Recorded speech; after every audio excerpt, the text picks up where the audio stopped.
probably got a big open field. But what we're doing then with each one of these panels, our 30 volts with these cells combined together, is running those DC. That's the output that we're getting, because direct current means we're coming from one pole to another pole, and it's just steady current that way, as opposed to alternating current where we're sending them one way and then sending them the other way and then the other way, 60 times a second, right? That's our AC normal oscillation in a line. So that inverter is there to take that DC voltage and change it into AC voltage so that we can tie into the grid and tie into all the other things that run in the household normally, which are 60 something AC. So we're going to want to come out of this with 240 volts AC. That's what the power line supply is into the house.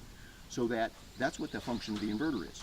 It's going to take this 30 volt output, it's going to transform that into AC, and then it's going to join with all the others in that string to eventually come out with around 240 volts AC that's going to feed into a box and feed down into the meter through all the stuff that Will's doing up there. In this case, we're going to have two of those strings, but the inverters are such that if we take any one of those out of the circuit, the others can still function.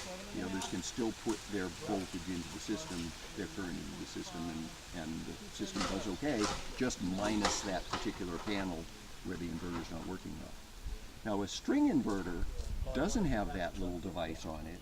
It feeds these wires together into one big DC feed down to a big inverter that's sitting on the wall somewhere. And that does our conversion to AC. With that kind of a setup, if we interrupt any one of these cells along the way, we've really interrupted our whole production from that string, which is sort of, it's intuitively doesn't make much sense because you still got sunlight hitting all those others, but think of a garden hose, right? You got a 50-foot garden hose strung out on the lawn. You just step in one little place and that's where your flow goes. It stops. So it's that kind of analogy that you got to think of.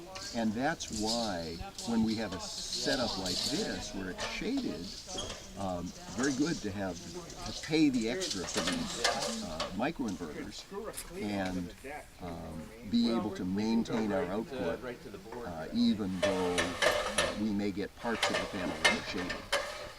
So those are systems. Anybody want to